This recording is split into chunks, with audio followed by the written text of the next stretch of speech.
সমস্ত নবীদেরকে আল্লাহ পাক নবুয়ত দিয়েছেন যৌবনকালে। তার মানে যৌবনকালই হলো ইবাদতের উপযুক্ত সময়। কেমন উপযুক্ত সময়? আপনাদের সামনে আরেকটা হাদিস রাখলে আপনাদের বুঝে আসবে।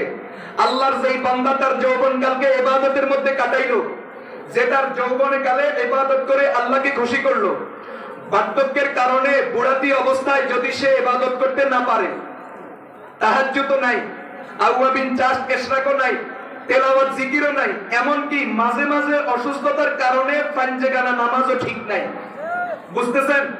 এমন একটা অসহায় আমরা হব কিনা? আমাদের দেশে এমন অসহায় মানুষ আছে কিনা?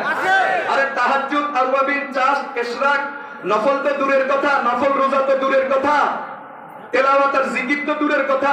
এমন একটা সময় আসবে যখন আপনি ঠিকমতো 5 ওয়াক্ত নামাজ জামাতে যাওয়াও দূরের কথা, ঘরেও আপনি ঠিকমতো 5 ওয়াক্ত নামাজ হয়তো আদায় করতে পারবেন না।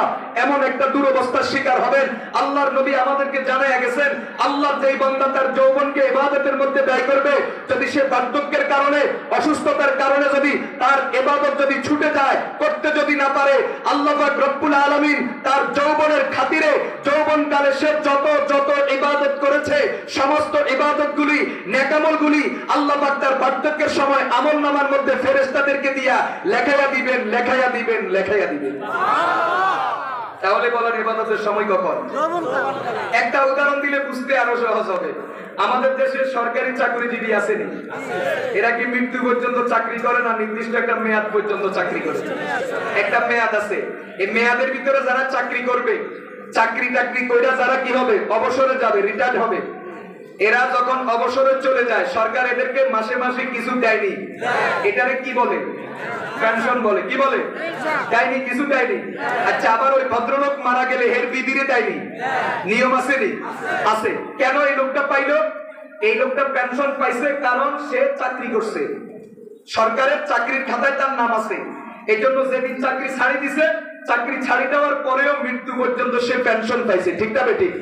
আচ্ছা বলেন, সরকার কি পেনশন আমারে দিব? আপনারে দিব? আমাদের এই হুজুরকে দিব? দিবে না। কেন দিবে না? কারণ সরকারি চাকরির খাতায় আমাদের কারো নাম নাই। যাদের নাম সরকারি চাকরির খাতায় নাই, এরা বুড়া হয়ে গেলে কোনো বেতন ভাতা, পেনশন সরকার থেকে পাবে না। কিন্তু যাদের নাম সরকারি চাকরির খাতায় আছে, এরা বুড়ো হইয়া গেলে, অবসরে চলে গেলে সরকার থেকে ভাতা পায়। ঠিক না বেঠিক? ঠিক তেমনি ভাবে এটা যেমন বুঝছেন, এটাও বুঝেন, যারা তাদের যৌবনটাকে ইবাদতের মধ্যে কাটাবে, আল্লাহর হুকুমের মধ্যে যাদের যৌবনকে ব্যয় করবে, এরা যখন বুড়ো হয়ে যাবে আর ইবাদত করতে পারবে না, আল্লাহ পাক ওই তাদের জন্য পেনশনের ব্যবস্থা চালু করবেন। তখন যৌবনকালের সমস্ত ইবাদতগুলি তার আমলনামার মধ্যে ফেরেশতাদেরকে বিনা হিসাবে লেখাইতে থাকবেন, লেখাইতে থাকবেন। এজন্য যৌবনের দাবি হলো ইবাদত। যৌবনের দাবি লাফালাফি আর চিল্লাচিল্লি করা নয়।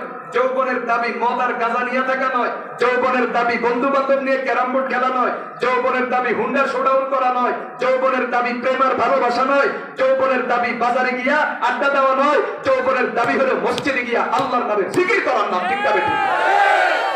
দর জওয়ানি তওবা করতন শিওয়ায়ে পয়গম্বরি, দর জওয়ানি তওবা করতন শিওয়ায়ে পয়গম্বরি, वक्त फिरी करके जालिम भी शब्द परहेज़गार, वक्त फिरी करके जालिम भी शब्द परहेज़गार।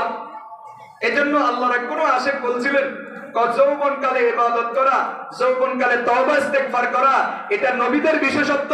যারা তাদের যৌবনকে আল্লাহর ইবাদতের মধ্যে কাটাইবে, আশা করা যায় তাদের হাসরটা কিয়ামতের কঠিন দিনে নবীদের সাথে হবে। সুবহানাল্লাহ। বুঝেন নাই কথাটা?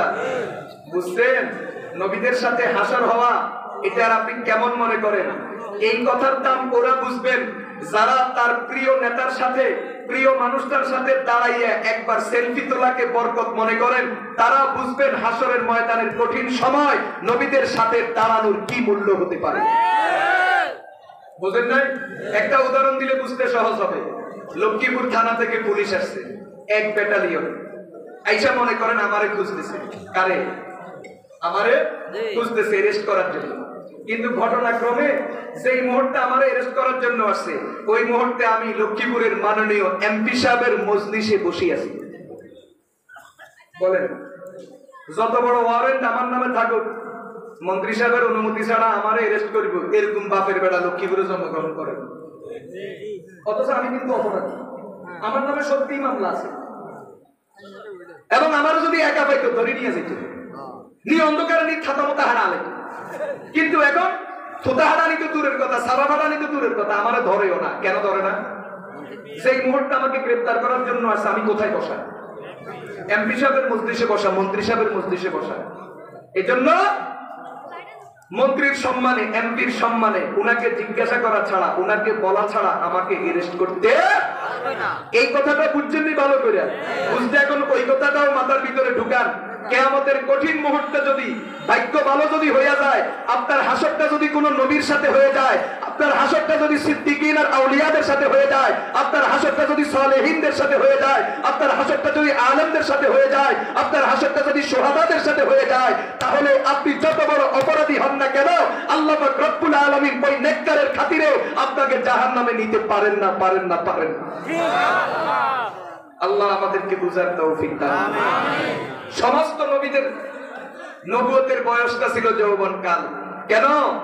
আন্দোলন করার, সংগ্রাম করার, দ্বীন প্রতিষ্ঠার জন্য মেহনত করার, এবং উম্মতের পক্ষ থেকে যত ঝামেলা, সমস্ত ঝামেলা সহ্য করার বয়স হলো যৌবনকাল। ঠিক না বেঠিক? শুধু এতটুকুই নয়, আমাদের রাসূলের যত সাহাবী, উল্লেখযোগ্য সাহাবী, সমস্ত সাহাবীদের ইতিহাস তালাশ করলে আমরা দেখি ওনারাও বেশিরভাগ যুবক ছিলেন। কি ছিলেন? যৌবনকালে সব বাদ দিয়া যিনি যেই বয়সে যেদিন নবীর দাওয়াত পাইছে কবুল করতে এক মুহূর্ত দেরি করেন। যৌবনকালেই নবীর হাতে হাত দিয়ে কালমা পড়ে নিজের জীবনটাকে শেষ করে দিয়েছিলেন। আল্লাহর নবীর সাহাবীদের মধ্যে বুড়ার সংখ্যা খুব কম, মানে বুড়াতিকালে মুসলমান হয়েছেন এরকম সংখ্যা খুব কম। বেশিরভাগই যৌবনকালে ইসলাম কবুল করছেন। এজন্য তাফসীরে ইবনে কাসীরের মধ্যে হাদিস আছে, আল্লাহর রাসূল সাল্লাল্লাহু আলাইহি ওয়াসাল্লাম আল্লাহর কাছে শুকরিয়া আদায় করছেন যে আল্লাহ আমারে যুবক দিয়া সাহায্য করছেন। কি দিয়া সাহায্য করছেন? আরে আল্লাহর নবী তো যুবকের এত বেশি গুরুত্ব দিবেন যে আল্লাহর নবী এক যুবকের দোয়া করি আল্লাহ থেকে চাইছেন যে আল্লাহ এই জমিনে আমি যদি আপনার দ্বীন যদি প্রতিষ্ঠা করতে হয় তো আমারে একজন যুবক দীক্ষা দিতে হইবে। সুবহানাল্লাহ বলেন। দুজন হইলে বালা, অন্তত দুজনের একজন রইলেও দেন, তাহলে আমি কিন্তু একটা কিছু করাই ছাড়ো। বুঝেন না কথাটা? আল্লাহুম্মা আইয়িদিল ইসলাম বিআহাদিল উমরাইন, ইম্মা উমর ইবনুল খাত্তাব আও আমর ইবনে হিশাম। আল্লাহ আমার দ্বীনটাকে এই জমিনে প্রতিষ্ঠা করার জন্য আমাকে দুই যুবকের কোন একটা যুবককে দিয়ে দেন। প্রথমে প্রস্তাব করছে ওমর ইবনুল খাত্তাবের, আল্লাহ এরে আমারে দেন, অথবা আমর ইবনে হিশাম আবু জাহাল তাকে দেন। কিন্তু আল্লাহ রাব্বুল আলামিনের দোয়া কবুল হয়ে গেছে ওমর ইবনুল খাত্তাবের ব্যাপারে। রাসূল করিম সাল্লাল্লাহু আলাইহি ওয়াসাল্লাম দোয়া শেষ করলেন, আর এখান দিয়ে ওমরের দিলটা পরিবর্তন হইতে শুরু করলো। খোলা তলোয়ার নিয়ে বাইর হইলো, রাসূলের কল্লা উড়াইয়া দিবে, কিন্তু তলোয়ারটা নিচে রাইখা নিজের কল্লাটা রাসূলের হাতে দিয়া দিছে।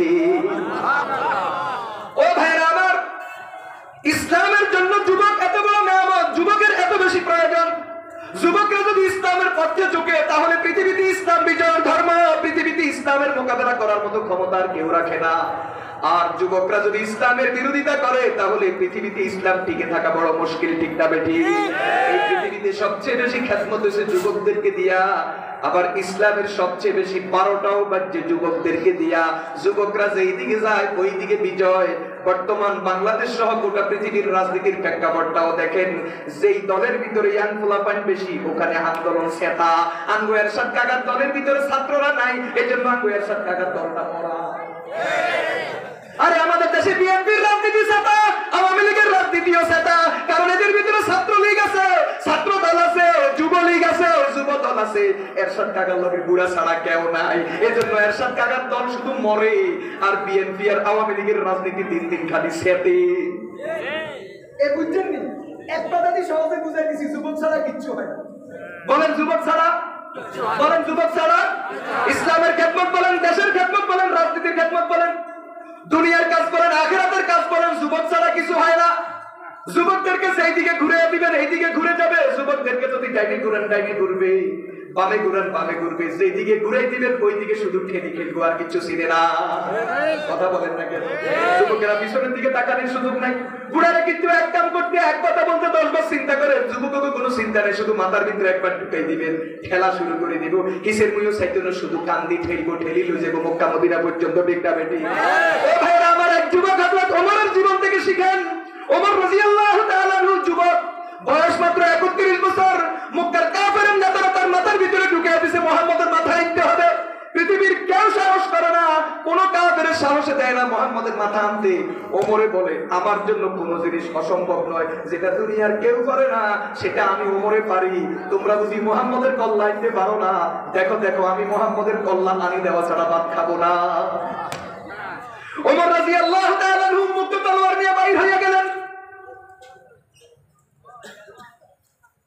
কিন্তু মাঝপথে যাওয়ার পরে হঠাৎ উনার গতিটা আরেকদিকে ঘুরে গেছে, মোটা আরেকদিকে ঘুরে গেছে। আরেকজনে বুঝাইয়া দিছে, না না ওমর, তুমি যে উদ্দেশ্যে বাইর হইছো এটা নয়, বরং তার বিপরীতটা। এখন হযরত ওমর রাদিয়াল্লাহু তাআলা আনহু এতক্ষণ খেলছে একদিকে, এখন খেলে আরেকদিকে। তলোয়ারটারে খাপের ভিতরে ঢুকাইয়া ওমর রাদিয়াল্লাহু তাআলা আনহু রাসূল করিম সাল্লাল্লাহু আলাইহি ওয়াসাল্লামের দরবারে হাজির। ওমর যখন আসছে, সবাই আতঙ্কে শেষ, সাহাবীরা সবাই আতঙ্কে, সবাই লুকিয়ে আছে।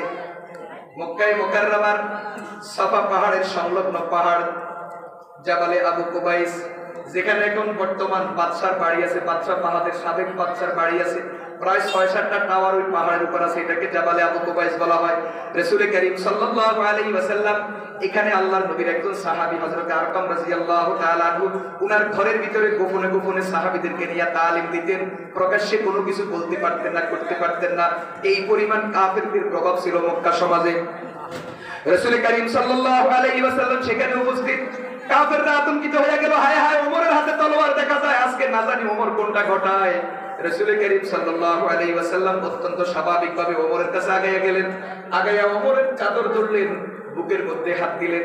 বুকের মধ্যে হাত দিয়া হযরত ওমরকে এইভাবে একটা ধাক্কা মেরে ছেড়ে দিলেন। মিশকাতের ব্যাখ্যা মেরকাতের মধ্যে লেখা আছে, হযরত ওমর রাদিয়াল্লাহু তাআলা আনহু সাথে সাথে রাসূলের পায়ের উপর পড়ে গেলেন। পায়ের উপর পড়ার পরে রাসূল ওমরকে লক্ষ্য করে বলেন, ওমর, তোমার এই জীবন আর কয়দিন চলবে? সুবহানাল্লাহ বলেন। ওমর, তোমার এই জীবন আর কয়দিন চলবে? ওমর রাদিয়াল্লাহু তাআলা আনহু বলেন, হুজুর আসছিলাম এক উদ্দেশ্যে, এখন এটা বাদ, এখন উদ্দেশ্য ভিন্ন। কয় কি? এখন উদ্দেশ্য হাত বাড়ান, আমিও পড়েনি লা ইলাহা ইল্লাল্লাহু মুহাম্মাদুর রাসূলুল্লাহ। ওমর কালেমা পড়ার পরে রাসূলকে জিজ্ঞাসা করেন, ইয়া রাসূলুল্লাহ, আলাসনা আলাল হাক্কি? কইছি না যুবকদেরকে যেদিকে ঘুরে দিবেন সেদিকে ঘুরবে। এতক্ষণ গতি ছিল একদিকে, এখন গতি আরেকদিকে। এখন হযরত ওমর কালেমা পড়ার পরে জিজ্ঞাসা করেন, আলাসনা আলাল হাক্কি? সোজা কথা হলো, ইয়া রাসূলুল্লাহ, আপনি সত্য নবী কিনা? কহ হ্যাঁ। আমি সত্য মুসলমান কিনা? কহ হ্যাঁ। কোরআন সত্য কিতাব কিনা? কহ হ্যাঁ। ইসলাম সত্য ধর্ম কিনা? কয় হ্যাঁ। আমরা যে মুসলমান, আমরা সত্য কিনা? হ্যাঁ। হযরত ওমর জিজ্ঞাসা করেন, ফাফিমান ইখতিফা ইয়া রাসূলুল্লাহ, আপনি যদি সত্য নবী হইয়া থাকেন, আল্লাহ যদি সত্য হইয়া থাকে, কোরআন যদি সত্য কিতাব হইয়া থাকে, ইসলাম যদি সত্য ধর্ম হইয়া থাকে, আমি যদি সত্য মুসলমান হইয়া থাকি, তাহলে গোপনে গোপনে চলতে পারে না, চলেন প্রকাশ্যে হবে। আর এই জন্যই তো রাসূল দোয়া করছিলেন, আল্লাহুম্মা ইহদিল ইসলাম বিআহাদিল উমরাইন। আল্লাহ, আপনি আমার ইসলামটাকে এই জমিনে প্রতিষ্ঠা করার জন্য, আমার মিশনটাকে এই জমিনে বাস্তবায়ন করার জন্য আমি আপনার কাছে একজন যুবকের ভিক্ষা চাই। ওই যুবকের নাম হলো ওমর। ওমর নামক যুবকটা আপনি আমারে ভিক্ষা দিয়া দেন। আল্লাহ পাক রব্বুল আলামিন রাসূলের দোয়া কবুল করলেন। ওমর কালমা পড়ে মুসলমান হয়ে গেছে। রাসূল করিম সাল্লাল্লাহু আলাইহি ওয়াসাল্লামের সাহাবীদেরকে দুইটা ভাগে ভাগ করেছেন। 40 জন সাহাবী এক সারিতে সামনে দিয়েছেন হযরতে হামজা রাদিয়াল্লাহু তাআলা আনহুকে, আরেক সারির সামনে হযরত ওমর নিজে। কয়, ইয়া রাসূলুল্লাহ, সামনের দিকে চলেন, আমি যেই দিকে যাব আপনারা আমার পিছনে পিছনে চলেন। হযরত ওমর সামনে, সাহাবীরা ওমরের পিছনে, খোলা তলোয়ার ওমরের কাঁধে। আর ওমর ঘোষণা দেওয়া শুরু করছে, কার মনে চাই বিবিরে বিধবা করতে, আমার সামনে আয়। কার মনে চায় তোর বিবিরে বিধবা করতে, আমার সামনে আয়। কার মনে চায় তার সন্তানকে এতিম করতে, আমার সামনে আয়। কার মনে চায় মায়ের বুকটা খালি করতে, আমার সামনে আয়। ওমরের তলোয়ার দিয়া ফয়সালা হবে। এখন আবু জাহাল, আবু লাহাব, উতবা সাইবা কয়, হায় রে, ওমরের তলোয়ার তো আমরা দিছিলাম, আমাদের অস্ত্র আমরা পাঠাইছিলাম ওমরকে কি কাজে? এখন ওমর কোন গড়ি খাইছে, কোন দিকে ঘুরে গেছে? শুধু রাসূলের যুগের এই ঘটনা নয়, কিয়ামত পর্যন্ত গোটা পৃথিবীর সব ইতিহাসগুলো একটু ঠান্ডা মাথায় ভালো করে চিন্তা করবেন। আল্লাহ পাক মানুষের দিলটাকে এইভাবে ঘুরে দেন, ইন্না কুলুবা বানি আদম বাইনা ইসবাঈন মিন আসাবি'ir রহমান, ইন্না কুলুবা বানি আদম বাইনা ইসবাঈন মিন আসাবি'ir রহমান ইউকাল্লিবুহা কাইফা ইয়াশা। গোটা পৃথিবীর সমস্ত মানুষের কলবগুলো আল্লাহ পাকের কুদরতের দুই আঙ্গুলের মাঝখানে। আল্লাহ যখন যেই মুহূর্তে যেই দিকে ঘুরায় দিতে চান তখন সেই দিকে ঘুরায় যায়। একটা লোক এতক্ষণ পর্যন্ত আপনার পক্ষে আপনার জন্য জীবন দেয়, কিছুক্ষণ পরে লোকটা পল্টি লইছে, এখন ফাইলে আপনারে গুলি করে, ঠিক না বেটি? ও ভাই, ইতিহাস আপনারা সকলেই জানেন, ভারতের তৎকালীন প্রধানমন্ত্রী, অত্যন্ত প্রতাপশালী প্রধানমন্ত্রী ভারতের ইতিহাসের ইন্দিরা গান্ধী, তারে কেউ গুলি করে নাই, তার বডিগার্ড তারে গুলি করছে, ঠিক না বেটি? সেই বডিগার্ড সারা জীবন তারে বন্দুক দিয়া পাহারাদারি করছে, কত শত্রুরা মাইরা ইন্দিরা গান্ধীর জীবনটা বাঁচাইছে। কিন্তু আল্লাহ রাব্বুল আলামিন যেদিন বডিগার্ডের দিলটা ঘুরাইয়া দিছে, সাথে সাথে আজকে বন্দুকের নল ওই দিক থেকে নেতার দিকে ঘুরাইয়া নেতার বুকটারে সাজরা কইরা দুনিয়ার থেকে বিদায় কইরা দিছে, হাসপাতালে নেওয়া দরকার হয় নাই, ঠিক না বেটি? এটাই প্রমাণ করে আল্লাহ পাক রব্বুল আলামিন মানুষের দিলের মালিক, আল্লাহ পাক রব্বুল আলামিন মানুষের ইরাদার মালিক, আল্লাহ পাক রব্বুল আলামিন মানুষের হায়াত সাকানাতের মালিক, আল্লাহ পাক রব্বুল আলামিন মানুষের শ্বাস প্রশ্বাসের মালিক, প্রত্যেকটা নিঃশ্বাস আর বিশ্বাসের মালিক আল্লাহ। আল্লাহ যখন যেই দিকে চান তখন সেই দিকে ঘুরাইয়া দেন। ওমর রাদিয়াল্লাহু তাআলা আনহুর দিল এতক্ষণ একদিকে ছিল, এখন দিলটা আরেক দিকে ঘুরে গেছে। এখন হযরত ওমর ঘোষণা দেয়, বিবিরে বিধবা করতে চাইলে আমার সামনে আয়, সন্তানকে এতিম করতে চাইলে আমার সামনে আয়, কোন মায়ের কোল যদি খালি করতে চাস আমার সামনে আয়। এইভাবে হুঙ্কার দিয়া দিয়া হযরত ওমর রাদিয়াল্লাহু তাআলা আনহু সমস্ত মুসলমানগুলোকে নিয়া বাইতুল্লাহর সামনে গিয়া প্রকাশ্যে বাইতুল্লাহ জিয়ারত আর তাওয়াফ কইরা এরপরে ওখানে নামাজ পড়া হযরত ওমর চলে আসছেন। এরপরে হযরত ওমর ঘোষণা দিবেন, হুজুর আজ থেকে আর গোপনীয়তা চলবে না, আজ থেকে যা কিছু হবে সব কিছু প্রকাশ্যে হবে। সুবহানাল্লাহ। ও ভাইরা আমার, হযরত ওমর রাদিয়াল্লাহু তাআলা আনহু এখানে কালিমা পড়েন আর আসমানে ফেরেশতারা আনন্দ মিছিল করেন। রাসূল করিম সাল্লাল্লাহু আলাইহি ওয়াসাল্লামের কাছে সাথে সাথে জিবরাইল চলে আসেন, এসে বলে, ইয়া রাসূলুল্লাহ, আপনার ওমর ইসলাম কবুল করার কারণে মুসলমান যতটুকু আনন্দিত, আপনি যতটুকু আনন্দিত, আপনার সাহাবীরা যত আনন্দিত, আসমানের ফেরেশতারা এর চেয়েও অনেক বেশি আনন্দিত। সুবহানাল্লাহ। আল্লাহ পাক রব্বুল আলামিন সাথে সাথে আয়াত নাযিল করে দিয়েছেন, ইয়া আইয়ুহান নাবিয়্যু হাসবুকাল্লাহ। ওমর এখান থেকে কালিমা পড়ে আর ওখান থেকে আল্লাহ জিবরাইলকে নিয়ে আয়াত দিয়ে পাঠান, ইয়া আইয়ুহান নাবিয়্যু হাসবুকাল্লাহ ওয়া মান ইত্তাবাআকা মিনাল মুমিনিন। ওগো নবী, আপনার জন্য আর কিচ্ছুর দরকার নাই, আপনার জন্য আমি যথেষ্ট। আর ওমরের মতো যেই যুবক ইসলাম কবুল করছে, এক যুবক যথেষ্ট। সুবহানাল্লাহ। বুঝেন নাই কথাটা? যুবকের কি দরকার দেখছেন? আল্লাহকে আর দরকার নাই। আপনার মিশন বাস্তবায়নের জন্য এই জমিনে আপনাকে টার্গেটে পৌঁছানোর জন্য আমি আছি আর আপনার সাথে ওমর আছে। অতএব আপনাকে আর পেছনের দিকে তাকানো লাগবে না। এখন থেকে আপনি প্রতিদিন শুধু সামনের দিকে আগাইতে থাকবেন, প্রতি মুহূর্তে মুহূর্তে সামনের দিকে আগাইতে থাকবেন। এই জমিনে ইসলাম প্রতিষ্ঠার জন্য যুবকের ভূমিকা এই পরিমাণ। বুঝছেন? আমাদের সব মেহনত, সবকিছু যুবকদের জন্য, যুবকদের চরিত্র সংশোধনের জন্য, যুবকদের ঈমান আমল হেফাজতের জন্য। ঠিক তেমনি ভাবে বিপরীত দিক থেকে গোটা পৃথিবীর আজকে বেঈমান কাফেরের সমস্ত আয়োজন সবকিছু হলো যুব সমাজের চরিত্রকে ধ্বংস করার জন্য। ঠিক না? আপনারা খুশি?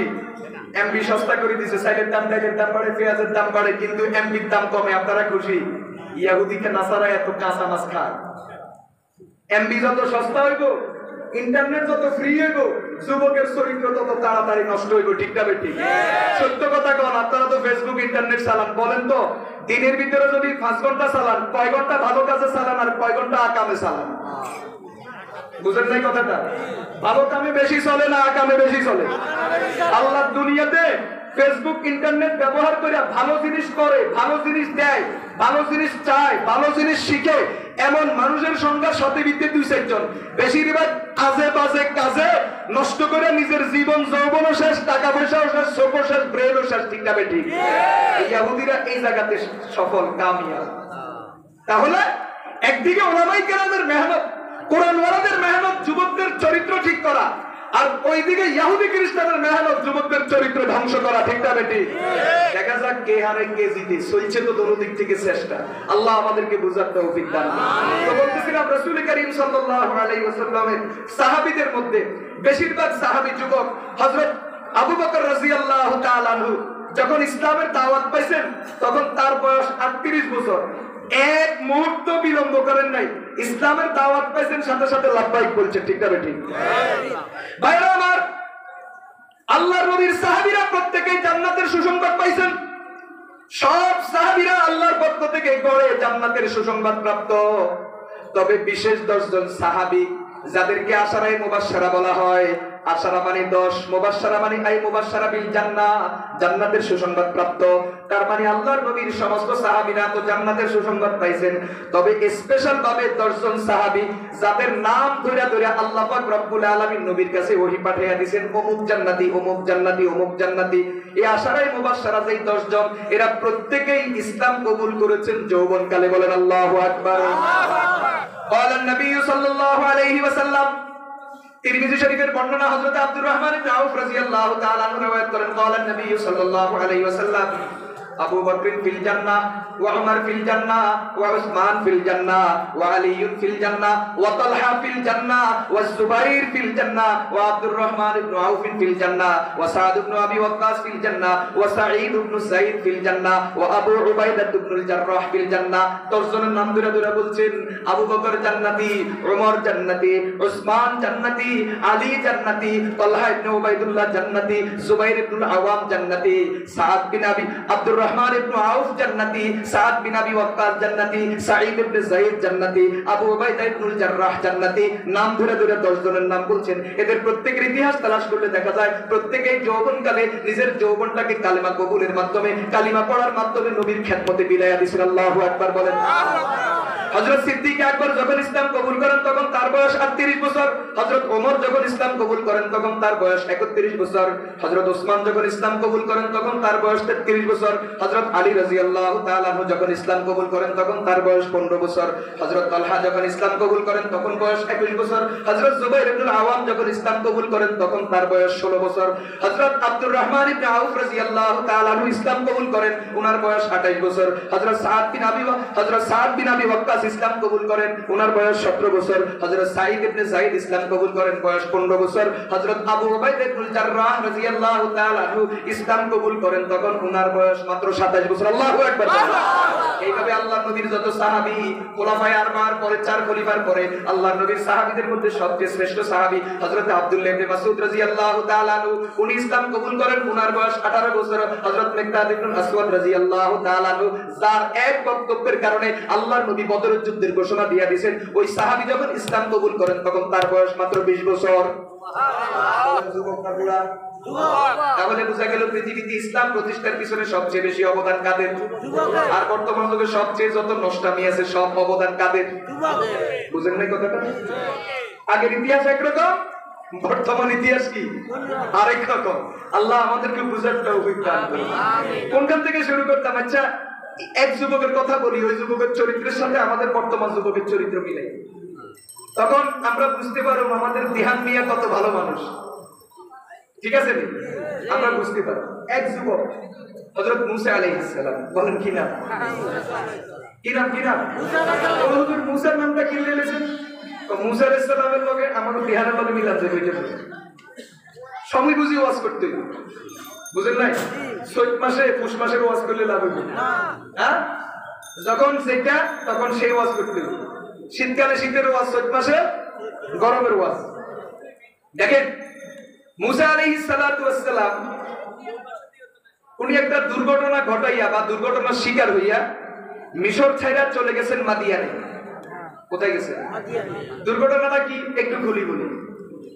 মুসা আলাইহিস সালাম জীবনে 2-3 জনকে একটু শর্ট থাপ করতেছেন। কয়জন রে? একবার দিছেন, বয়স যখন 3 বছর, ফেরাউনকে দিছেন। কারে? কারে দিছেন? মুসা আলাইহিস সালামরে পাইছে কে? সবার কাছে কে? ফেরাউন। কইছি না আল্লাহ পারে, সব পারে।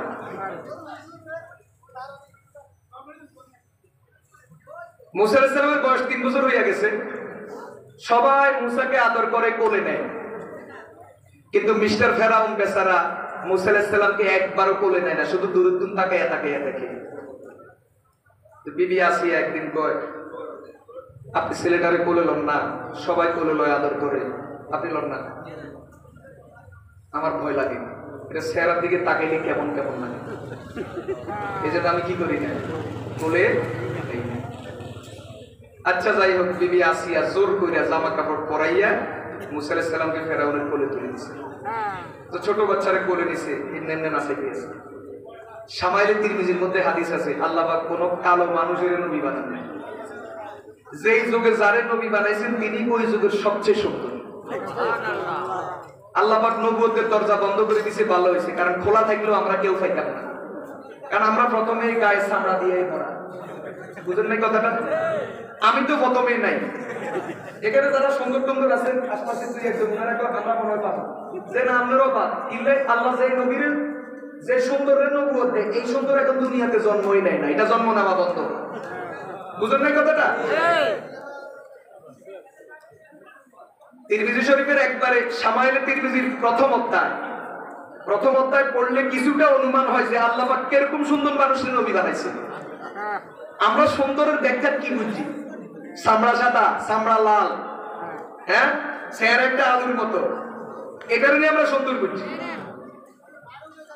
কত রকম সুন্দরের ব্যাখ্যা হতে পারে। তিরমিজি শরীফের শামাইলের প্রথম অধ্যায় পড়লে কিছুটা বোঝা যায় যে আল্লাহ পাক কিরকম সুন্দর মানুষের নবী বানাইছে। তো মুসা আলাইহিস সালাম নবী নয়, কিরকম সুন্দর বুঝেন। এখন কোলে নিয়ে যখন ফেরাউন নাচানি শুরু করছে, ছোট বাচ্চারা কোলে নিয়ে একটু ডুলাইলে দেখবেন খটখটায় হাসে। মুসা আলাইহিস সালাম যখন খটখটায় হাসতেছে, মনে হয় যেন আসমান থেকে চাঁদটা নামিয়ে আসি মুসার কপালে, এখন শুধু ফোকাস মারতে আছে। ফেরাউন এখন এতক্ষণ পর্যন্ত নিজের অতীতের কথা ভুলে গেছে, এতক্ষণ যে ভয়টা লাগে এটা ভুলে গেছে। ভয়টায় বাদ দিয়ে মাথা নিচের দিকে ঝুঁকাইছেন চুমু খাবে। আর মুসা আলাইহিস সালাম বামাতি দিছে কষায় একটা লাগে। ফেরাউন এমন জোরে চিৎকার দিছে, চতুর্দিকে 4-5 মাইল পর্যন্ত চিৎকারের আওয়াজ শোনা যায়। সেনাবাহিনী, পুলিশ, সীতা কোবরা সব দৌড়ে আছে। কি হয়েছে আপনি কি? এখন যদি বলে ফোলায় থাপ্পড় দিছে, ভয় পেয়েছি, মান সম্মান থাকবো নি, এত বড় নেতা লেদা বোলার থাপ্পড়ে ভয় পেয়েছে, এই জন্য কয় না কিচ্ছু হয়নি, তোমরা যাও, সব ঠিক আছে। এই মুসা আলাইহিস সালাম মোটামুটি অ্যাকশন শুরু হয়েছে। 30 বছর বয়স। একদিন দিবর বেলা মুসা আলাইহিস সালাম বাইরে হয়েছে।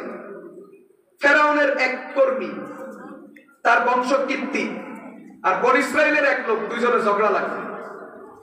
তো মুসা আলাইহিস সালাম গেছে ঝগড়া থামানোর জন্য। কোরআন শরীফের সূরা কাসাসের মধ্যে আলোচনা আছে। ঝগড়া থামাইতে গিয়ে একটু হাত দিয়া ওর বুকের উপর একটু ধাক্কা দিছে, পিছনে সরাইছে। আমরা করি না, দুইজনে ঝগড়া লাগলে আমরা এইভাবে দুইজনে দুদিকে সরাই দিই। কিন্তু আল্লাহ পাক রব্বুল আলামিন কোরআন শরীফে বলেন, ফাওয়াকাযাহু মুসা ফাকাযা আলাইহি। এই মুসা যে একটু হাতটি ঠেলা দিছে, এই বেচারা এটা সহ্য করতে পারে নাই, জায়গাতে সিট হয়ে পড়ে অক্কা গেছে। অক্কা যাওয়া বুঝলেন, মানে মরে গেছে। এখন ফেরাউনের দরবারে খবর গেছে, এই সেই মুসা ছোটবেলায় দিছে আপনারা থাপ্পড়, সর্বে কিছু কইলাম না আমরা, এখন আপনার দলের একটা লোকের এইভাবে মারি ফেলাইলো, আর মুসার ছাড় দেওয়া যাবে না। ফেরাউন বাহিনী তৈরি করতেছে মুসা আলাইহিস সালামকে ধরার জন্য। সাথে সাথে রাজদরবার থেকে এক লোক মুসার পক্ষ হয়ে দৌড়ে বলতেছে, তুমি তাড়াতাড়ি সরো, অবস্থা ভালো না। ফেরাউন কিন্তু তোমার জন্য বাহিনী পাঠাইতেছে। মুসা আলাইহিস সালাম ওখান থেকে দৌড়া শুরু করছেন। দৌড়তে দৌড়তে গেছে হযরত শুআয়ব আলাইহিস সালামের দেশে। পায়ে জুতা নাই, গায়ে ঠিক মতো জামা কাপড় নাই, আর দৌড়তে দৌড়তে ফেড়ে লাগছে ক্ষুধা, ফেড়ে কিচ্ছু নাই। তখন মুসা আলাইহিস সালামের বয়স আনুমানিক 30 বছর। কয় বছর? 30 বছর অথবা 20 বছর। 20 অথবা 30, দুই রকম পাওয়া যায়।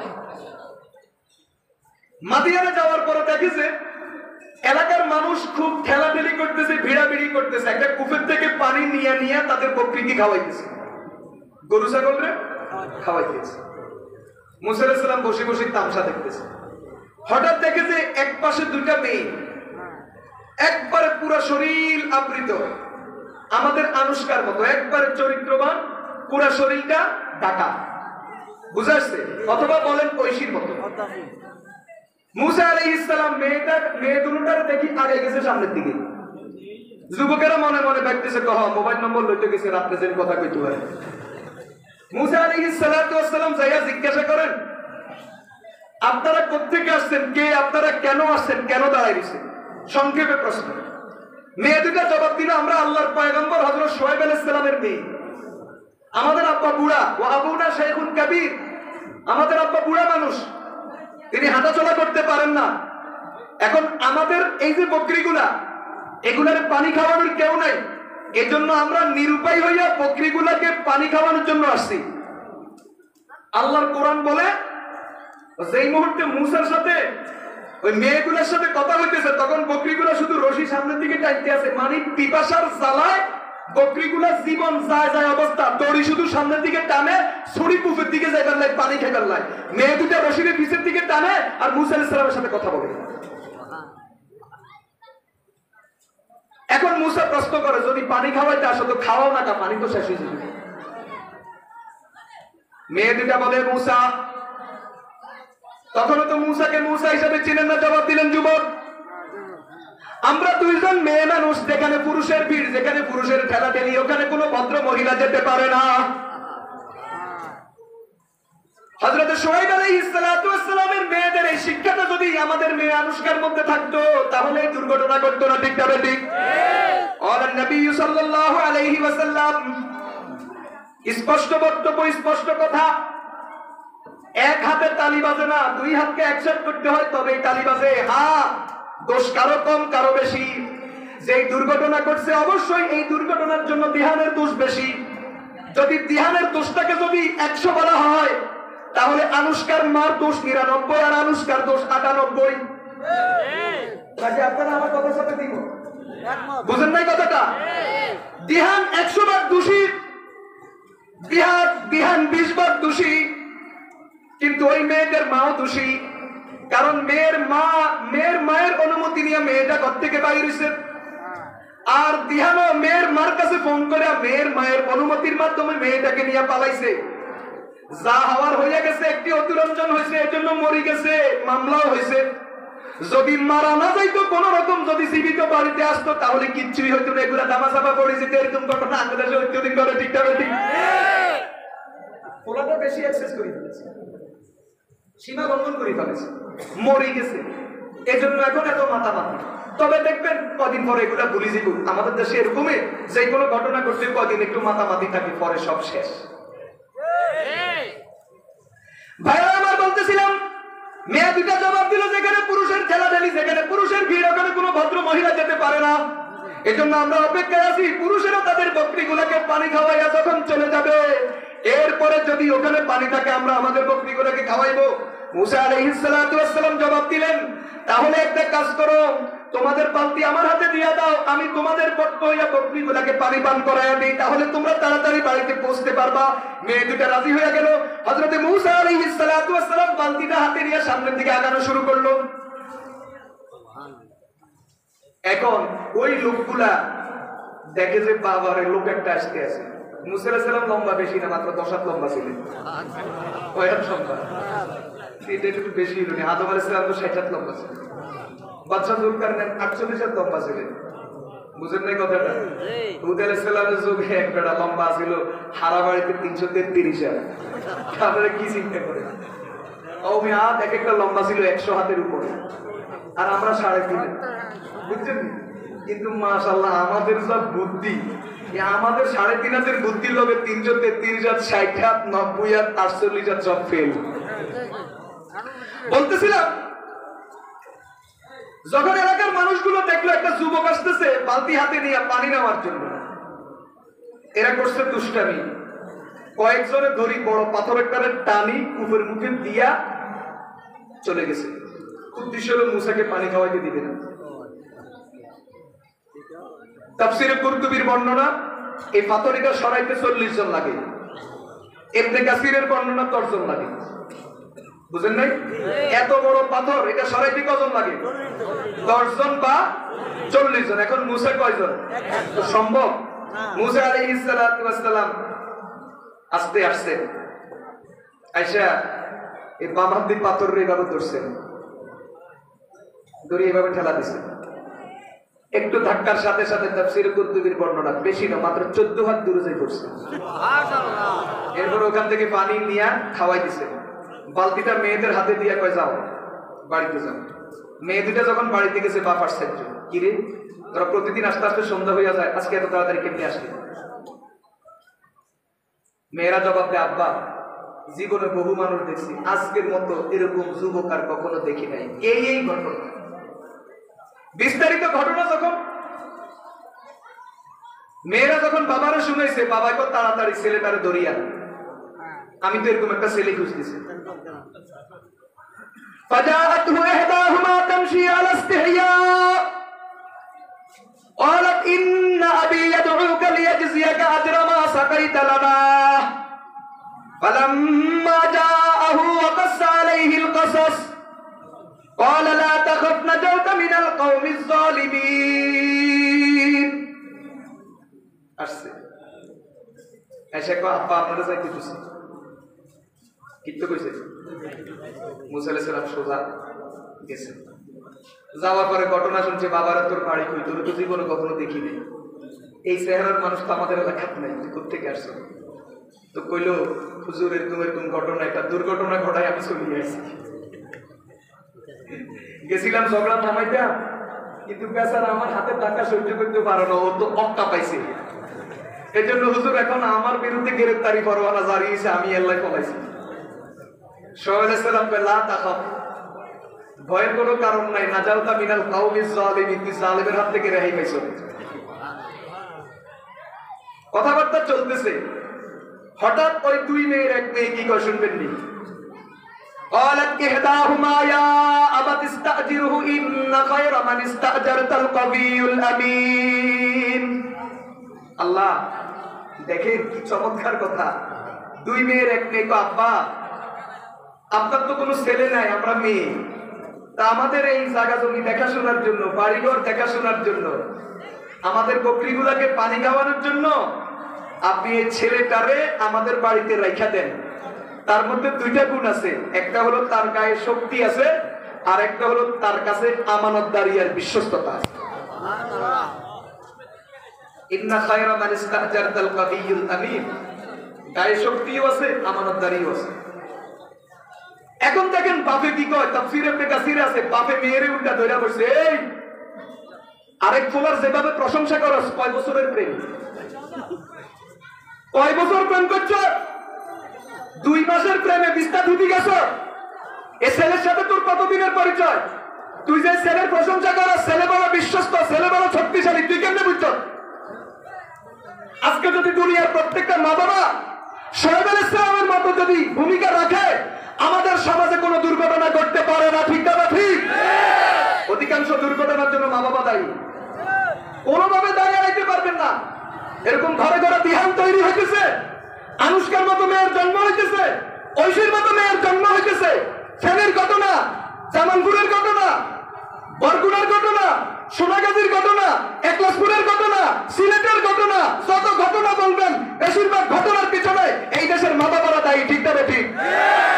এই জন্য বড় চমৎকার কথা বলছেন আমাদের মাননীয় আইসিপি, দায়িত্ব পালন না করলে সন্তান হয় না, কথা কয় না? বর্তমান আইসিপি চমৎকার কথা বলছেন, সন্তান জন্ম দিয়ে যদি সন্তানের দায়িত্ব যদি পালন করতে না পারেন, নীতি নৈতিকতা আদর্শ যদি তাকে যদি শিখাইতে না পারেন, আল্লাহর ভয় পরকালের ভয় যদি তার ভিতরে ঢুকাইতে না পারেন, সন্তান জন্ম দেওয়ার দরকার নাই, ঠিক না বেটি? মা বাবা হওয়ার যোগ্যতা রাখে না, সবগুলো আছে একটু।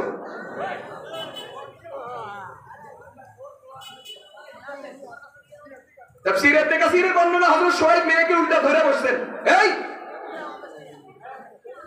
জীবনে কখনো দেখি নাই এমন ফোলার প্রশংসা করো, ফোলা শক্তিশালী, ফোলা আমানতদার, তুই কেমনে বুঝছো?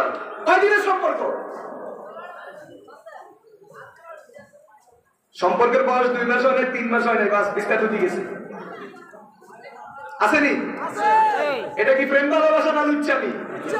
কি এর প্রেম ভালোবাসা? প্রেমের নামে লুচ্ছামি যত সব, ঠিক না ঠিক? বন্ধ করতে হবে এই সমস্ত লুচ্ছামি আর বদমাশির রাস্তা বন্ধ করতে হবে, তবেই দেশে শান্তি আসবে, মানুষের জীবনে নিরাপত্তা হবে, ঠিক না ঠিক? এখন মেয়ে কি জবাব দেয় শুনেন।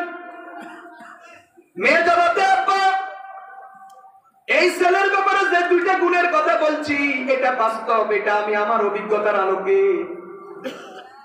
একবার গেলাম বকরিরে পানি খাওয়ানোর জন্য, তখন ছেলের সাথে কথা বললাম। আবার আপনি আমারে পাঠাইছেন ছেলেটাকে বাড়িতে আনার জন্য, তখন গেলাম। একবার আর দুইবারের আসা যাওয়াতে বুঝছি এই ছেলেটা কত বড় চরিত্রবান আব্বা। ছেলেটা শক্তিশালী কেমনে বুঝলাম শুনেন। যেই পাথরটা সরাইতে 40 থেকে 10 জন মানুষ দরকার, কমপক্ষে 10 জন, সর্বোচ্চ 40 জন। 10 জন মানুষের কমে পাথরটা সরাইতে পারে না, 40 জন মানুষ লাগে যে পাথরটা সরাইতে।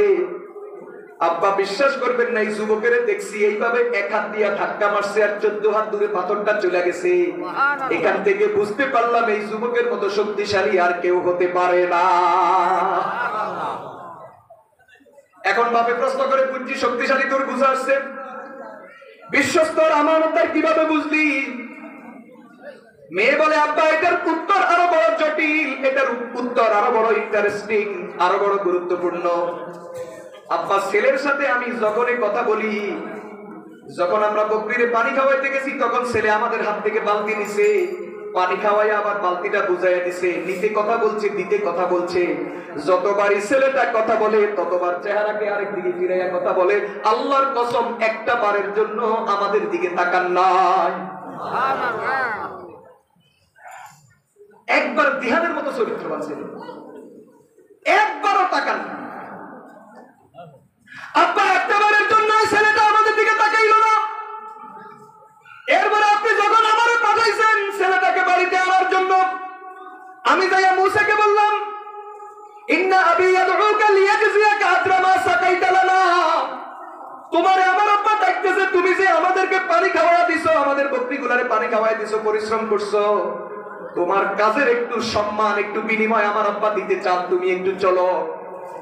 এই কথা বলছি আর ছেলেটা আমারে বলে, ঠিক আছে তুমি তো রাহবর, তুমি রাস্তা দেখাইবা, নিয়ম তো হলো রাহবর সামনে থাকে, কিন্তু তুমি মেয়ে মানুষ, তুমি সামনে থাকিও না, তুমি পিছনে থাকবা, পিছন থেকে আমাকে ডাইন বাম রাস্তা বাতাইবা, আমি সামনে থাকবো।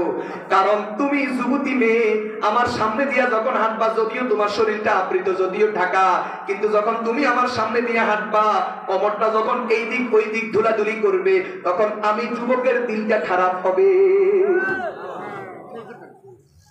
সমাজের সমস্যা কি কারণে বুঝতেছেন? আমাদের কিন্তু দিল পরিষ্কার, আমাদের কোনো সমস্যা নেই।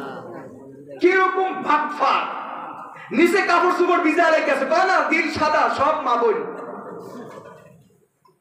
বদমাস, সব বদমাসে দেশ পুরি গেছে, সব মা বোন। অভিযোগ তো মা বোন, রাস্তাঘাটও মা বোন, বাসের ভিতরে মা বোন, বেড়ার লোকে বেড়ি বইজার, বেড়ির লোকে বেড়া বইজার মা বোন। আবার বাসের ভিতরে বয়স যখন সিমাই, সিমাইয়ের লোকে ইচ্ছা করি সিমাই নাকি বন্ধরামি নাকি বুঝি না, সিমাইতে সিমাইতে আস্তে আস্তে মা বোনে হুকি যা, সত্য মা বোন। কত বড় বদমাস, দেশটা বদমাসে ভরে গেছে। আমি আপনাদেরকে প্রশ্ন করি, মা বোন বিয়ে করা যায় আছে? আছে? তো তুই যে সবগুলো মা বোন বানাইতেছ, বদমাস বিয়ে করবি কারে? তোর মারানি বিয়ে করবি, ওর নিরুতা সব জানি। আপনারা কেমন মুখ খারাপ করে গেলেছে, না করে হয়েছিল কথা কর না। যেভাবে তুমি সবগুলো মা বোন বানাই দিয়েছো, গাড়িতে উঠলো মা বোন, অফিস আদালত মা বোন, কলকারখানা তো মা বোন, রাস্তাঘাট মা বোন, সবগুলো যেভাবে মা বোন বানাইতেছো, এই বদমাস মা বোনকে তো বিয়ে করা হারাম, তুই বিয়ে করবি কারে? সবগুলো যে মা বোন বানাস। সমাজের অশান্তি কি কারণে বুঝতেছেন? বুঝতেছেন?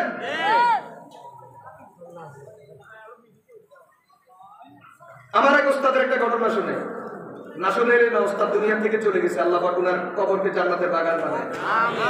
বড় রসিক মানুষ ছিলেন। ফেনী লালপুরের বিশ্বাস মুফতি সাইদ আহমদ সাহেব রহমতুল্লাহ আলাইহির খলিফা ছিলেন। শেষ জীবনে ওনার মাদ্রাসাতে বুখারী শরীফ পড়েছে, বহুত আলা দরজার ওস্তাদ। বাড়ি হলো রামগতি কলাকাতা। তো উনি একদিন গাড়িতে করে আসতেছে, তখন আমাদের ধন্যপুর মাদ্রাসার ওস্তাদ ছিলেন। আমি হুজুর কাছে এক কিতাব পড়ার সুযোগ পেয়েছি। তো কলেজের মেয়ে দুইটা উঠছে, দেখে যে পুরা গাড়িতে একটা সিটও খালি নেই, তো বসবে কোনখান দিকে? পছন্দ হয়েছে হুজুরকে। আশিকে হুজুর উঠেন, আমরা একটু বসুন। হুজুরকে আশ্চর্য কথা, আমি বসলাম, আমি উঠি আপনার ঘরে বসতাম, জায়গা দিতাম, কি ব্যাপার? এত গাড়ির ভিতরে এত মানুষ থাকতে আমারও আপনার পছন্দ হয়েছে, বুঝলাম না। এখন মেয়েরা প্রশ্ন করে হুজুর মা বোন নেই আপনার, তার মানে বুঝাইছে আমরা মা বোন, আমরা কি তো মা বোন হিসেবে জায়গা দিবেন। হুজুরের সোজা জবাব, হুজুর নিজে শুনেছে আমার একবারে এই বাস নিজ কানে শুনছি, হুজুরে তো মা বোন আছে, তবে এটা বাড়ির ঠিক আছি, হতে কানে যা আছে এগুলোর দেখতে বোর মতো লাগে। বদমাশ তো মা বোন আছে, তবে এটা বাড়িতে রাখি আসছি, মা বোনের রাস্তা দাঁড়িয়ে রাস্তা কানে যেগুন এখন দেখতে আর বোর মতো লাগে। রাজি আছো নি? তাহলে অসুবিধা নেই, আল্লাহ তো হুকুম দিছে, সাইকে তো হুকুম আছে। জৈসা কুকুর বৈসা মকুর। আজকে যদি সমাজের ভিতরে যদি ভেদাভেদটা যদি থাকতো, এত যারা বেবিচার, এত অপকর্ম, এত খুন দর্শন, এত রাজধানী এই সমাজে হইতো না। আপনি কি মনে করেন বর্তমান বাংলাদেশে 2019 সালে শুধু ধর্ষণের মামলা হয়েছে বাংলাদেশে 5400টা। কোন দেশে বসবাস করি? আমার গবেষণা আপনারা একমত কিনা আমি জানি না, পৃথিবীতে যতগুলো মুসলমানের দেশ আছে সমস্ত মুসলমানের দেশের মধ্যে সবচেয়ে বেশি খুন দর্শন বাংলাদেশে হয়, আর কোনো দেশে হয় না মুসলমানের দেশের মধ্যে। হ্যাঁ, যদি গড়ে মিলান তাহলে বাংলাদেশ আমরা বেশি আগাইতে পারি না, আমরা 40 নম্বরে আছি। খুন দর্শনের দিক থেকে 2 নম্বরের দিক থেকে বাংলাদেশ 40 নম্বরে আছে, বেশি আগাইতে পারি না। তবে মুসলমানের দেশের লোকে যদি তুলনা করেন 57টা মুসলমানের দেশের ভিতরে আল্লাহর শুকর করবেন না, গজব করবেন না, কি করবেন, আমরা বাংলাদেশ 1 নম্বরে আছি এই সমস্ত 2 নম্বরের দিক থেকে। আল্লাহ হেদায়েত করুক আমাদেরকে, দেশটাকে ধ্বংস করে দিতেছে এই জাতীয় স্লোগান দিয়া দিয়ে।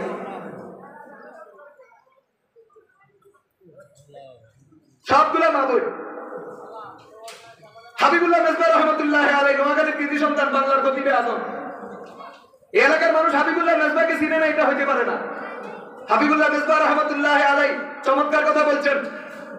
আমাদের দেশে কিছু মানুষ আছে হুজুর আমাদের দিল পরিষ্কার, দিলে কিছু আসে না, আপনারা এত বাড়াবাড়ি করেন, মা বোন সবারই আছে, আমাদের দিল পরিষ্কার। হুজুর কয় 2টার একটা, বলেন 2টার হয়তো তোর নাই, এই জন্য তোর দিলে কিছু আসে না। তোর নাই, আল্লাহর কসম নাই, এই জন্য তোর দিলে আসে না, অথবা আছে তুই বাটপার মৃত্যু, তুই মুখে কস না, স্বীকার করস না, নাই। এটারও ধরি, এটার উপর একটা কথা বলি। তাফসিরে কুরতুবী সূরা নিসা, কোন তাফসির? তাফসিরে কুরতুবী সূরা নিসা, কোরআন শরীফের 4 নম্বর সূরা। কয় নম্বর সূরা? 4 নম্বর সূরা। এখানে লেখা আছে হযরতে উবাদা ইবনে সামিত রাদিয়াল্লাহু তাআলা আনহু, নবীর সাহাবী, কি নাম? উবাদা ইবনে সামিত। উনি নিজের কথা নিজে বলতেছেন, আমি বুড়া হয়ে গেছি। কি হয়ে গেছি? বুড়া হয়ে গেছি। আয়াত নম্বর খুঁজি বার করছি, 28 নম্বর আয়াত। আয়াত মুখস্থ আছে, নম্বর খেয়াল নেই। এই 28 নম্বর আয়াতের তাফসীরে লেখা আছে সূরা নিসা। হযরত উবাদা ইবনে সামিত রাদিয়াল্লাহু তাআলা আনহু তিনি বলেন, আমি বুড়া হয়ে গেছি, ঠিকমতো চোখে ঠার পাই না, এবং অনেক সময় আমার বার্ধক্যটা এমন আমি নিজে নিজে হাঁটতে পারি না, আমারে কেউ ধরি খাড়া করার লাগে। এরপরেও কোন বেগানা নারী যদি আমার সামনে পড়ে তো আমার দিলের ভিতরে কিন্তু ঘোরাঘুরি শুরু হয়ে যায়। আর বদমাইশ 26 বছরিয়া যুবক হাঁড়া ও আমার দিলে কিচ্ছু হয় না, বুঝা গেছে কিচ্ছু লাগে, ফিজ হয়ে গেছে সব। বদমাশি করে করে যৌবন শেষ করছে, ঠিক না বেটি? বদমাইশ আসবা না, খুঁজছাই মুশকিলা, এটা তৃতীয় লিঙ্গ নয়, মনে আগে না কিছু। এ মনে না আসা দোষ না গুণ, দোষ মনে আসাটা গুণ। এবার যুবক তোর মনে আয়, মনে আয়ো না, মনে আসলে বাস্তবায়ন করা যাবে না, ভয় করতে হবে কাকে বলেন? মনের ভিতরে যদি কোনো খারাপ ইচ্ছা আছে সেটা বাস্তবায়ন করা যাবে না, আল্লাহর ভয়ে থাকতে হবে, তার নাম ঈমান, ঠিক না ঠিক?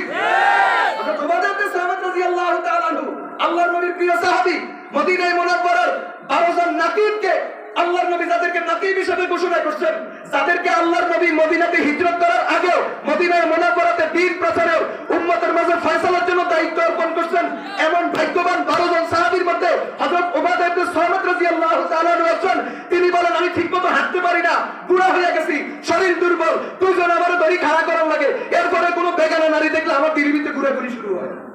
আরে বদমাশি মনে হয় না। এজন্য হযরত হাবিবুল্লাহ মেজবা রহমাতুল্লাহ আলাইহি চমৎকার কথা বলছেন, কত সব ফিজ হয়ে গেছে। 2 নম্বর 28 নম্বর আয়াত, এখানে আরেকটা ঘটনা আছে।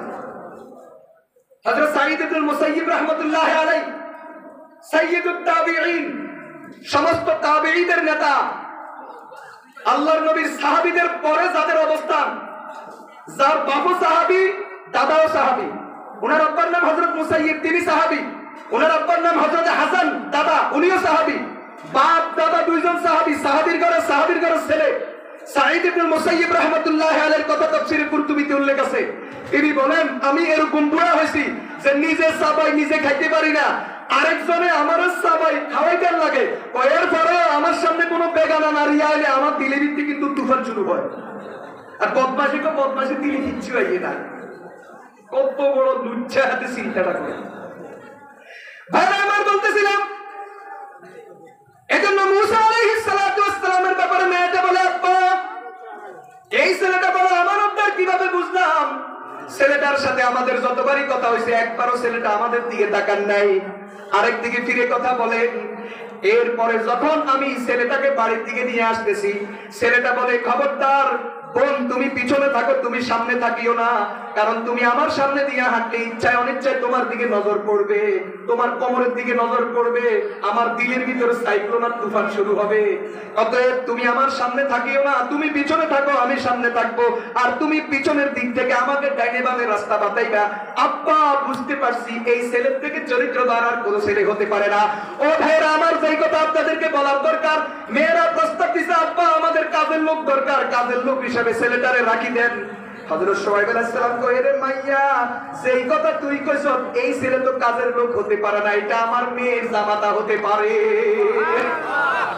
এজন্য হযরত শুআয়ব আলাইহিস সালাম ঘোষণা দিলেন, মুসা তুমি যদি রাজি থাকো, আমার মেয়েরা তো প্রস্তাব করছে তোমার বাসার কর্মচারী বানানোর জন্য, আমার বাড়ির কামের পোলা হিসাবে নিয়োগ দেওয়ার জন্য। না না না, তোমার মতোই চরিত্রবান ছেলে, এরকম সামর্থ্যবান বীর পুরুষ আমার বাড়ির কাজের ছেলে হতে পারে না। তুমি যদি রাজি থাকো, তোমার বাড়ি কোথায়, ঘর কোথায়, তোমার বংশ বুনিয়াদ কি, চাকরি করো কি করো না, না বাদামের মতো রাস্তায় রাস্তায় ঘুরো, আমার এটা জানার দরকার নাই। বিয়ে দেওয়ার জন্য যে দুইটা গুণের দরকার, এই মেয়ের বাবারা ভালো করে শুনেন। সরকারি চাকরি টোকায়, বেতন কত, 50,000 এটা টোকায়। এই দেশে বহু সরকারি চাকরি করেন না, আছে দিনের বেলায় সরকারি চাকরি করে, রাত্রে গাঁজা খায়। এটা কথা কয় আর কয় ডজনের নাম কইতে হবে, কয় ডজনের নাম কমে একবারে, এখন একবারে নগদে নাম কমু, পত্রিকাতে আইয়ে তো মাঝে মাঝে। এই দেশের বহু ভালো ভালো মোটা বেতনের চাকরিওয়ালা আছে, রাতের বেলায় নাইট ক্লাবে যায়। এই দেশের বহু সরকারি চাকরিজীবী আছে, রাত্রে পতিতালয়ে যায়। বিয়ের মাইয়া বিয়ে। এই যারা মেয়ের বাবা আছেন, যাদের ঘরে উপযুক্ত মেয়ে আছে, ভালো করে শুনেন, শুআয়ব আলাইহিস সালাতু ওয়াস সালামের নিয়ম কি শুনেন। তাফসীরে কুরতুবীর মধ্যে লেখা আছে, মেয়ে যদি বিয়ে দিতে হয়, মেয়ের বাবাকে ছেলের দুইটা জিনিস দেখতে হবে। দুইটা জিনিস যদি থাকে, মেয়ে বিয়ে দিয়ে দাও, বাকিগুলা থাকার না থাক কোনো দরকার নাই, আল্লাহ পাক সুখী করবেন। আর দুইটা যদি না দেখো, বাকিগুলা যদি হাজারও থাকে, মেয়ে কখনো সুখী হবে না। এমন ঘটনা আছে, জামাইয়ের হাতে মেয়ে খুন হয়, মেয়ের হাতে জামাই খুন হয়, ঠিক তবে ঠিক করতেছেনি। বাসর রাত্রে মেয়েরে খুন করছে, বাসর রাত লাগে নাই, তার আগেই খুন করছে, 2 রাত পরে খুন করছে, 2-4 বছর সংসার করার পরে খুন করছে। এরকম ঝামেলা আমাদের দেশে আছে কিনা বলেন, আছে কিনা বলেন। ও মায়েরা আমার, মেয়ের বাবারা ভালো করে সবক শিখেন। মেয়ে যদি বিয়ে দিতে হয়, ছেলের ভিতরে দুইটা গুণ দেখবেন। সরকারি চাকরির খবর পরে নিয়েন, অন্যান্য খোঁজ খবর পরে নিয়েন, দুইটা খবর আগে নিবেন। একটা হলো ছেলেটা সুস্থ কিনা, ছেলেটা নাকি অসুস্থ, বুঝেন নাই কথাটা। ছেলেটা সুস্থ কিনা, সামর্থ্যবান কিনা, গায়ে যাতে দেখতে মানায় কিনা। শুআয়ব আলাইহিস সালাতু ওয়াস সালাম এটা ঠিক করছেন। ইন্না খায়রা মান ইসতাজারতাল কাবিয়্যু থেকে তিনি সচক্ষে মিলিয়ে দেখছেন ঘটনা সত্য। 2 নম্বর হলো ছেলেটার চরিত্র আছে কিনা, আল আমিন। মুসা আলাইহিস সালামের মধ্যে দুটোটা গুণ আছে, একটা হলো দেখতে সুন্দর মানানসই, আরেকটা হলো ছেলেটার চরিত্র আছে, কি পাস করছে, কি ডিগ্রি আছে, কত বেতন। এটা মুসা আলাইহিস সালামের ব্যাপারে হযরত শুআয়ব জিজ্ঞাসা করেন নাই, দুইটা গুণ সামনে রাখা মেয়েটারে বিয়া দিয়া দিছে। আল্লাহ পাক রব্বুল আলামিন মেয়েটাকে সুখী কইরা দিছে। মুসা আলাইহিস সালাম কয়, তো আপনার মাইয়ারা বিয়ে করো, মাই তো আসি হলাই আইছি, আর আপনার মাইয়ারা যদি বিয়ে করতে মহদ্দিবের মতো তো কিচ্ছু নাই, মহদ্দিব করতে রাস্তা সহজ। আমার বকরিগুলা চড়াও, বকরি চড়াইলে বেতন পাইতা না, ওই বেতনগুলা আমার মেয়ের মোহর হিসাবে দিয়ে দিবেন। এখান থেকে বোঝা গেল নবীরও মোহর মাফ নাই, আপনি কোন তালে আছেন? আপনি মনে করছেন আপনারা আপনার হরে ফিরি দিব, মোহর কারো মাফ নাই। अगर कोई शोएबाए मुयस्सर, अगर कोई शोएबाए मुयस्सर सबानी कलीमी से सब सबानी से कलीमी दो कदम है। যদি শোয়েব আলাইহিস সালামের মতো একজন মুরব্বি যদি পাওয়া দাও তো বকরির রাখাল থেকে নবী হতে বেশি সময় লাগে না। মুসা আলাইহিস সালাতু ওয়াস সালাম বকরির রাখালি করছেন, ওখান থেকে আল্লাহ পাক শোয়েবের তালিমের বরকতে আল্লাহ তারে নবী বানায়া দিয়েছেন। সুবহানাল্লাহ। বুঝতেছেন এই কথাটা? এখন আমাদের মেয়েদের জন্য শিক্ষা আছে, মেয়ের বাবার জন্য শিক্ষা আছে। আরে এক আল্লাহর পয়গম্বর হযরত শোয়েব আলাইহিস সালামের চরিত্র, এক যুবক হযরত মুসা আলাইহিস সালামের চরিত্রটা যদি আমাদের মুসলমানের ভিতরে আজকে থাকতো, এই যে ইদানিং বাংলাদেশে যত ঘটনা ঘটছে, আল্লাহর কসম একটা ঘটনাও বাংলাদেশে ঘটতে হয়। আচ্ছা, আরেক যুবকের কথা মনে আছে, একটু বলি। এই যুবকের নাম হযরত আবু উবাইদা। কি নাম? যিনি 27 বছর বয়সে ইসলাম কবুল করছেন। কয় বছর বয়সে? কয় বছর বয়সে? খালিদ বিন ওয়ালিদ মুসলিম সেনাপতি। হযরত ওমর খালিদ বিন ওয়ালিদকে পদের থেকে সরাইয়া বসাই দিয়েছে হযরত আবু উবাইদাকে। এখন আবু উবাইদা মুসলিম সেনাপতি। তো আবু উবাইদার নেতৃত্বে মুসলমানদের পাঠাইছে পারস্যদের সাথে যুদ্ধ করার জন্য, পাঠাইছে হযরত ওমরে। পাঠানোর আগে সোজা সোজা ওসিয়ত, ও দেখো যাদের সাথে যুদ্ধ করতে যাইতেছে এরা সব অস্ত্রের শস্ত্রের সৈন্যে খুব বলিয়ান, তোমাদেরকে দেওয়ার মতো কিচ্ছু নাই। তবে আল্লাহর নবীর একটা হেদায়েত তোমাদেরকে দিচ্ছি, যে হেদায়েত কোরআনে কারীমের মধ্যে আছে, সূরা নূর। হেদায়েতটা হলো রাস্তা দিয়ে হাঁটতে নজরটা নিচের দিকে রাখবে, এদিক সেদিক নজর দিও না। কুল্লিল মুমিনিনা ইয়াগুদ্দু মিন আবসারিহিম ওয়া ইয়াহফাযু ফুরুজাহুম। আল্লাহ পাক রব্বুল আলামিন বলেন, ও নবী আপনার উম্মতের পুরুষদেরকে বলে দেন তারা রাস্তা দিয়ে হাঁটতে যেন তাদের দৃষ্টিকে অবনত রাখে, চোখে যেন হেফাজত করে, আর যেন তাদের লজ্জাস্থানকে হেফাজত করে। আবার আল্লাহ পরের আয়াতে বলেন, ওয়া কুল্লিল মুমিনাতি ইয়াগযুযনা মিন আবসারিহিন্না ওয়া ইয়াহফাযনা ফুরুজাহুন্না। মুমিন নারীদেরকে হুকুম দেন তারা যেন তাদের চোখকে হেফাজত করে এবং লজ্জাস্থানকে হেফাজত করে। এখানে মুফাসসিরিন বড় একটা চমৎকার কথা বলছেন। আল্লাহ কয়টা জিনিস হেফাজত করতে কইছেন? একটা হলো চোখ হেফাজত করো, আর একটা হলো লজ্জাস্থান হেফাজত করো। মুফাসসিরিন প্রশ্ন করেন, কি রে চোখের লগে লজ্জাস্থানের কি সম্পর্ক? কয় চোখ হেফাজত করো, লজ্জাস্থান হেফাজত করো, চোখ হেফাজত করো, লজ্জাস্থান হেফাজত করো। চোখ হেফাজতের লগে লজ্জাস্থানের কি সম্পর্ক? মুফাসসিরিন লেখেন, যার চোখ খারাপ তার এটাও কদিন ধরে খারাপ হয়ে যাবে। বুঝলেন না কথা? ভাইরা আমার ভালো করে শুনেন, যুবকেরা ভালো করে শুনো। যার চোখ খারাপ হয়ে যায় তার লজ্জাস্থান খারাপ হইতে বেশি দিন দেরি হয় না। যেই লোকটা চোখ হেফাজত করতে পারে না, এই লোকটা লজ্জাস্থান হেফাজত করতে পারে না, অর্থাৎ একদিন না একদিন শয়তানের ধোঁকায় জেনা ব্যভিচারে লিপ্ত হইয়া যায়। ঠিক না বেটি? এজন্য জেনার থেকে বাঁচার সবচেয়ে বড় রাস্তা হলো চোখ হেফাজত করা। যে চোখকে হেফাজত করবে সে কখনো জেনা ব্যভিচার করতে পারে না। আর যে চোখের খেয়ানত করে, নাউজুবিল্লাহ আশঙ্কা আছে একদিন না একদিন দুর্ঘটনা গড়াই ফেলাইবো। ঠিক না বেটি? এজন্য আল্লাহ বলেন, কুল্লিল মুমিনিন ইয়াগুদ্দু মিন আবসারিহিম ওয়া ইয়াহফাযু ফুরুজাহুম। চোখ হেফাজত করো, তাহলে তোমার লজ্জাস্থান হেফাজত হইয়া যাবে। ঠিক না বেটি?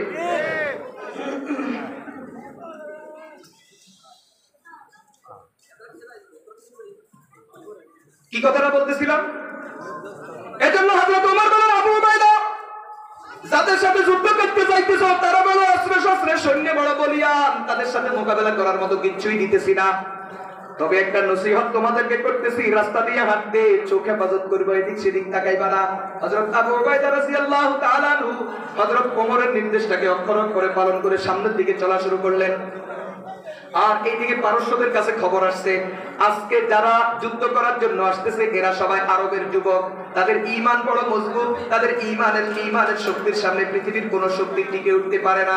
এইভাবে যখন শুনলো তখন তারা পরামর্শে বসলো, মুসলমানকে কিভাবে কৌশলে মার দেওয়া যায়, মুসলমানকে কৌশলে মার দিতে হবে। কোরআনে কারীমে সূরা আরাফের মধ্যে মুসা আলাইহিস সালাতু ওয়াস সালামের উম্মতের কথা আছে, বালাম ইবনে বাউরার আলোচনা আছে, সেখানেও একই কথা আলোচনায় আসছে আল্লাহর কোরআনের মধ্যে। মুসলমানের চরিত্র হলো বড় জিনিস। মুসলমানের চরিত্র যদি ঠিক থাকে কখনো মুসলমানের মোকাবেলা করা যায় না, কেউ মুসলমানের মোকাবেলায় টিকতে পারে না। অতএব মুসলমানকে যদি মাত দিতে হয়, মুসলমানের উপর যদি বিজয় লাভ করতে হয়, তাহলে মুসলমানের চরিত্রকে নষ্ট করতে হবে। এর জন্য বালাম ইবনে বাউরার পরামর্শে ওই যুগের জাব্বারিনরা মুসা আলাইহিস সালাতু ওয়াস সালামের উম্মতের যুবকদের চরিত্র নষ্ট করার জন্য পায়তারা করছে, ঠিক না বেটি? এখন পারস্যরাও পরামর্শে বসছে যুবকদের চরিত্র নষ্ট করার নয়। তো পরামর্শের খোলাসা কি? খোলাসা হলো আমাদের দেশের সুন্দরী সুন্দরী মেয়েদেরকে উলঙ্গ অর্ধউলঙ্গ বানাইয়া এদেরকে রাস্তায় ছাড়ি দিবা।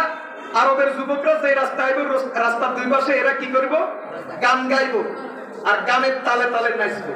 তো যুবকেরা একটু তাকাইবো, চোখের খেয়ানত হইব, কারো কারো কাছে বেশি ভালো লাগবো, হয়তো বা অফার করবো। অফার করলে গাড়িত করি লই, আম্মার অনুমতি লই, গাড়িত করি লই, বাসার চলে যাবে কলা বাগানে। তাইলে তো ঘটনা শেখছে, আর কিছু নেই।